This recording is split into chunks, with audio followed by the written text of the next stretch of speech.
Arizona Democratic Congressman Ruben Gallego is weighing on this situation tonight. He says civilian law enforcement, not the military, should be dealing with violence in the streets.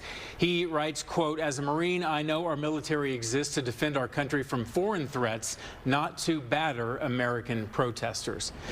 So the chaos in LA is catching on right here in Phoenix as well. A protest popped up downtown late today. Yeah, all of this is spreading through the media, social media, demonstrators demanding an end to immigration raids. And we sent Nicole Christine down there. She joins us in studio with what she saw downtown during the heart of the protest. Nicole, we had an idea that maybe this would spread throughout the country this week, but this early on a Sunday night right here in Phoenix. Oh, that's for sure. We knew that this was coming probably at some point, but just this weekend escalating here in Phoenix, the Party for Socialism and Liberation organizing this protest, which they tell me is in solidarity with the message of the initial anti-ICE protests in Los Angeles. Protesters marched along Washington right by our station to the Capitol lawn this evening, chanting things like "No more ICE" and "Donald Trump has got to go."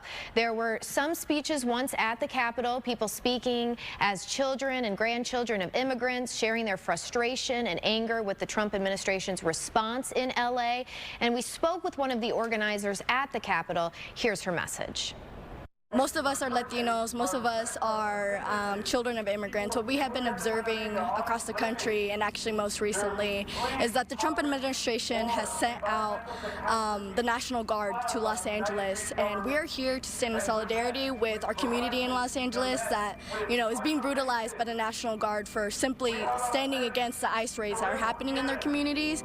And we are here to say that we won't let that happen here, that we're not going to let ICE raids happen here either. And there were people of all ages at this protest, including some small children. We saw many Mexican flags and signs that were asking for the release of certain detained individuals, as well as the overall end to ICE. But before we headed out to the local protest, I spoke with a former ATF special agent who told me there is work being done behind the scenes to anticipate protests and potential riots in other cities, like the protest that we saw break out tonight here, as word spreads of what's going on in LA and local groups like the one here in Phoenix decide to act. There's going to be some proactive intelligence work done for what's happening on social media and the communication.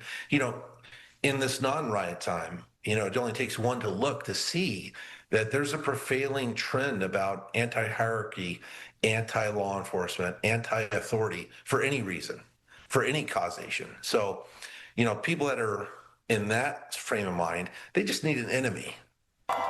And he also said there will likely be some notes sent out to employees with certain companies in the riot area in LA in case it's not safe for people to return to work tomorrow in that area. Of course, that will be determined based on what all transpires overnight. And we do want to make a note that we were out there for this protest. It was lawful, it was organized, but we did I wish I was still out there following them. We don't know where they are now. We had to leave because they started kind of turning on us and telling us that they didn't want us to be there anymore. Yeah, and I've experienced that as well. You try to get the message out, and they actually are so angry that they don't even want to speak to the media. Right. And it kind of, the mayor and the governor have told the folks out in Los Angeles, peacefully protest. That's within your rights. But once you get violent and angry and unlawful, there's nothing they can do to protect you. No, and the message that we were hoping to do was, we were hoping to follow them through their protest, and we were hoping to spread the message, and so we were able to do that in part. But yeah, once it gets to the point where we aren't feeling necessarily safe there and we have to leave, we aren't able to fully do our job either. And even our management's backed off over the past few years, making sure safety first, keeping our crews out of harm's way, which is what we need to do. Yeah, and it's just not peaceful protesting when we're concerned about safety out there. Let's hope that things calm down both here and in Los Angeles for sure. Yeah, we want to tell these stories. We just need to be able to be productive in doing so.